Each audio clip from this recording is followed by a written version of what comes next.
Bankipur assembly seat पर गिनती जारी है। 23वें राउंड की गिनती पूरी हो चुकी है। 23वें राउंड के बाद प्रशांत किशोर फैसला कुन सबकत की तरफ। 23वें राउंड के बाद प्रशांत किशोर को 46,377 वोट मिले हैं। वहीं बीजेपी के नीरज सिन्हा को 33,108 वोट मिले हैं। बता दें कि प्रशांत किशोर को नीरज सिन्हा पर 13,269 वोट की बढ़त मिली है। वहीं आरजेडी की रेखा गुप्ता की बात की जाए तो उन्हें 10,925 वोट मिले हैं। तो बांकीपुर असेंबली सीट पर गिनती अभी भी जारी है। 23वें राउंड की गिनती पूरी हो चुकी है। 23वें राउंड के बाद आपको बता दें कि प्रशांत किशोर आगे चल रहे हैं। प्रशांत किशोर को 46,377 वोट मिले हैं। वहीं अगर बीजेपी के नीरज सिन्हा की बात की जाए तो उन्हें 33,108 वोट मिले हैं और आरजेडी की रेखा गुप्ता को 10,925 वोट मिले हैं। तो अगर प्रशांत किशोर के बीच में और नीरज सिन्हा के बीच में मुकाबला देखा जाए तो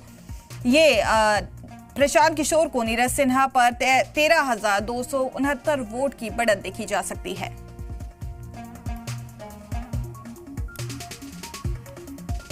कि हम जनस्वराज पार्टी की तरफ से बांकीपुर की समस्त जनता को अपनी तरफ से बधाई देते हैं और उनका धन्यवाद करते हैं कि उन्होंने इस बार बदलाव को चुना, उन्होंने इस बार प्रशांत जी को चुना और उन्होंने इस बार जनस्वराज को चुना।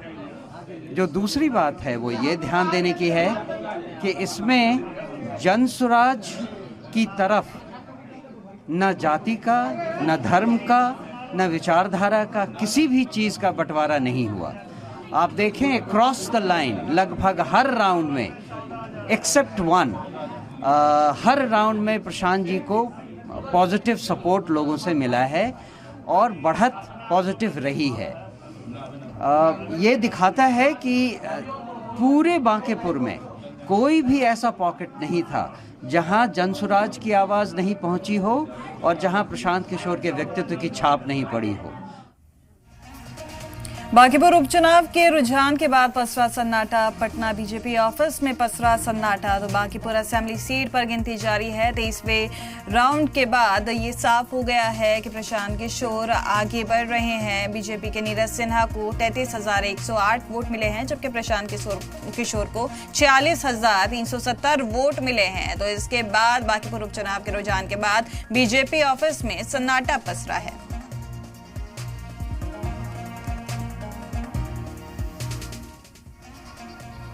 इस खबर पर और जानकारी देने के लिए हमारे साथ हमारे रिपोर्टर मोहम्मद रियाज हमारे साथ जुड़ चुके हैं। मोहम्मद रियाज, क्या अभी माहौल वहां पे बना हुआ है? देखा जा सकता है कि प्रशांत किशोर जीते दिखाई दे रहे हैं। 23वें राउंड की गिनती पूरी हो चुकी है। कितने राउंड अभी बचे हैं?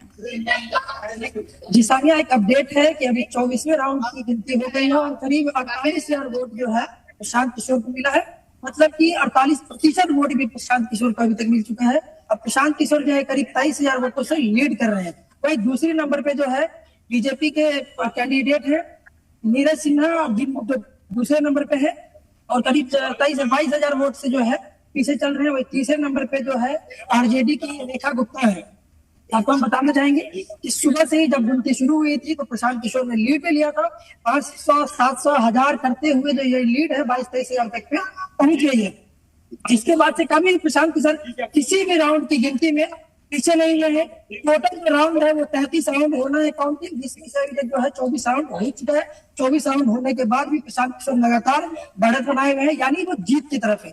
आपको बता दें कि पटना के साथ, पटना की बांकीपुर के साथ ही मध्य प्रदेश में भी चुनाव हो रहा है, उपचुनाव है। मध्य प्रदेश के दतिया में उपचुनाव है और गुजरात में भी उपचुनाव है। एक सीट पे गुजरात में बीजेपी लीड कर रही है तो वहीं मध्य प्रदेश में कांग्रेस लीड कर रही है और बांकीपुर में जो नई पार्टी जनस्वराज जो है वो लीड कर रही है। जनस्वराज के प्रशांत किशोर लगातार लीड बनाए हुए हैं। यहाँ पे बड़ी तादाद में जो है कार्यकर्ता है जो रोड पे उमड़ पड़े हैं, जिसकी वजह से काफी मशक्कत भी करनी पड़ रही है। पुलिस लगातार लोगों को समझा रही है, लोगों को साइड कर रही है, लेकिन कार्यकर्ताओं की भीड़ जो है लगातार बढ़ती जा रही है। बावजूद पुलिस के रोकने के बावजूद भी कोई रुकने के लिए तैयार नहीं और लगातार हम अपने कैमरा पर्सन से कहेंगे दिखाने के लिए कि देखिए बड़ी तादाद में जो कार्यकर्ता डीजे बाजे के साथ पहुंच गए हैं। ये एक साइड है और दूसरी साइड में जो है बड़ी तादाद में जो है महिला कार्यकर्ताएं हैं, उसके साथ ही पुलिस की भी तादाद है। इसमें आपको बताना चाहूंगा कि जेएनजी भी है, बड़ी तादाद में उमड़े हैं। आपको हम बताना चाहेंगे कि जेएनजी के जेनजी तो अब भी इस बात पे कायम है कि जो प्रोटेस्ट हुआ था उसका काफी असर रहा। उन्होंने जन सुराज को पसंद करने के पीछे की जो वजह है उन्होंने ये बताया कि इसमें जाति धर्म की कोई बात नहीं है, सिर्फ जो है एजुकेशन और डेवलपमेंट के मुद्दे पे बहस हुआ है। उसके साथ ही बीजेपी के खिलाफ एंटी इनकम्बेंसी अंडर करंट था, जो बीजेपी शायद भाप नहीं पाई और बीजेपी कहीं ना कहीं ओवर कॉन्फिडेंट हो गई, जिसका खामियाजा उनको इस सीट पे गुजरना पड़ा। ये सीट जो है राष्ट्रीय अध्यक्ष की सीट नहीं है, पहले इस पे जो है नितिन नवीन थे कैंडिडेट जो जीते हुए विधायक थे, इसके पहले उनकी टिकट यहाँ से विधायक रह चुके हैं। और अभी नितिन नवीन जो है राष्ट्रीय अध्यक्ष है बीजेपी के, बावजूद इसके वो सीट जो है बीजेपी बुरी तरह से लूज कर गई है। काफी मुशक्कत करने के बाद भी 40 स्टार प्रचारकों की टीम लगाई गई थी, उसके बाद ही बीजेपी को जो है काफी नुकसान हुआ है। अब हम ये बताना चाहेंगे कि प्रशांत किशोर पहली बार अपना चुनाव लड़ रहे हैं और पहली बार में ही उन्होंने बाजी मार ली। यहाँ पे कुछ लोग हैं जिनसे हम बात करूं, उनसे हम जानेंगे कि क्या वजह रही प्रशांत किशोर की जीत के पीछे। वजह यही रही कि वो अपना जो प्रतिक्रिया दिया था कुत्ता बिल्ली को हम टिकट दे देंगे जीत जाएगा, और ये सबसे बड़ी वजह रही है। और दूसरी बात की कि जो धर्म के खिलाफ चल रही थी और सबसे बड़ा अहंकार भी खा गया उसको, वो आकर के नाच गाना दिखा करके वो सोच रहा था जीत जाएंगे। स्टार प्रचारक वो सबसे कुछ नहीं होता है। यहाँ की जनता सिर्फ चाहती है विकास और बाकीपुर की जनता की जीत हुई है, न कि किसी नाच नचनिया की जीत हुई है। सम्राट चौधरी की हार हुई है या प्रशांत किशोर के? ये विधायक के चुनाव नहीं था या सम्राट चौधरी का हार हुआ है? नीरज सिन्हा चुनाव लड़े नहीं, उनके पास बोले प्रशांत किशोर के सामने बोल सकते हैं। बीजेपी तो हिंदू विधायक जीतना हारना ये तो राजनीति है, चलता रहता है। जिन लोगों ने मत दिया उनका धन्यवाद कर रहे हैं, जिन्होंने मत नहीं दिया है उनको यही कहेंगे कि आपसे आपका विश्वास जीतने के लिए और मेहनत और प्रयास करेंगे। लेकिन महत्वपूर्ण बात यह है कि बिहार को अच्छा नेतृत्व मिलना चाहिए, बिहार सुधरना चाहिए। और लोकसभा से पहले मोदी जी को, भाजपा को, अमित शाह जी को ये देखना चाहिए कि बिहार में कैसे बेहतरी हो, बिहार में बच्चों को रोजगार कैसे हो, पलायन कैसे बंद हो। एकमात्र यही उद्देश्य है। हम लोग को विधायक बन के ठेका पट्टा नहीं करना है, एक और एकमात्र उद्देश्य है, चाहते हैं कि बिहार में बेहतरी हो। बिहार में भी सिर्फ 5 किलो अनाज के नाम पर, जाति के नाम पर, धर्म के नाम पर वोट न मांगा जाए। अगर 25 MP गुजरात से जीत कर गए हैं, प्रधानमंत्री बनाने में मोदी जी को गुजरात के लोगों ने योगदान किया है, तो बिहार के भी 13 करोड़ लोगों ने आंख बंद करके मोदी जी को वोट दिया है। तो जितनी चिंता उनको गुजरात की है उतनी थोड़ी चिंता उनको बिहार की भी करनी चाहिए। बिहार के जो 1 करोड़ से ज़्यादा बच्चे बाहर मजदूरी कर रहे हैं उनकी चिंता होनी चाहिए।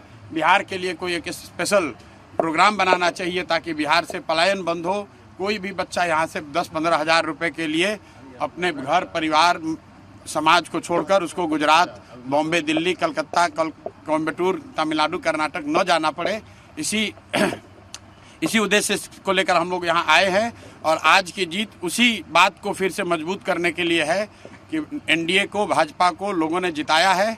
अब भाजपा के नेतृत्व की ये जिम्मेवारी है कि किसी ऐसे व्यक्ति को बिहार का मुख्यमंत्री बनाए जो कि बिहार में रोजगार लाए, बिहार में शिक्षा की स्थिति को सुधारे, भ्रष्टाचार कम हो और सबसे बढ़कर पलायन बंद हो।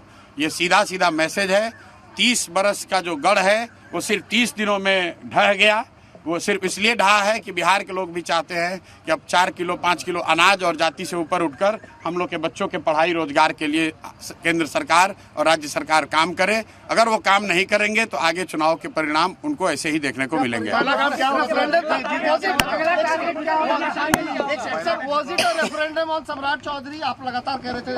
बिल्कुल, देखिए ऐसा है, लड़ाई व्यक्तिगत नहीं है। सम्राट चौधरी का जो चाल चरित्र चेहरा है वो पब्लिक डोमेन में है। अगर आप किसी अपराधी को बिहार का राजा मुख्यमंत्री बनाएंगे तो बिहार की तरक्की नहीं हो सकती है। तो हम लोग की लड़ाई किसी व्यक्ति से नहीं है।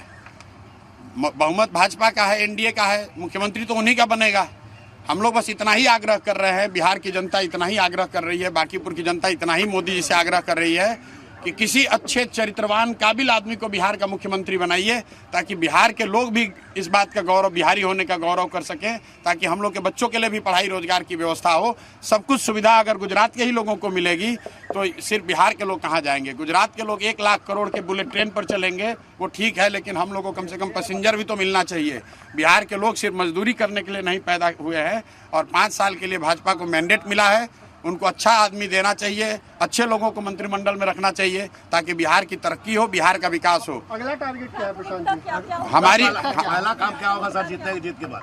भाई पहला काम बस यही है कि बांकीपुर की जनता ने जो आशीर्वाद दिया है, अपनी ओर से जो हो सकेगा बांकीपुर में सुधार का प्रयास करेंगे। अगले 2-3 महीने में आपको वो चीज़ दिखेंगी भी। मैं कोई बहुत बड़ी बात बोलना नहीं चाहता हूँ। मेरे विधायक बनने से बांकीपुर बेंगलोर नहीं बनेगा, लेकिन यहाँ पर आपको कुछ सुधार होता अगले 2-3 महीने में दिखेगा। बड़ी बात यह है कि ये चुनाव बांकीपुर के नाली गली पर नहीं लड़ा गया है।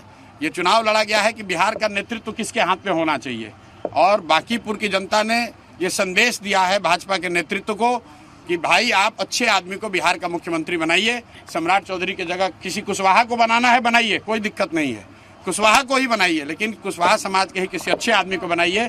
हर हालत में बिहार की तरक्की होनी चाहिए, बिहार का विकास होना चाहिए। व्यक्ति कोई जीते, दल कोई जीते, लोकतंत्र है, हार जीत होती रहती है, उससे कोई फर्क नहीं है।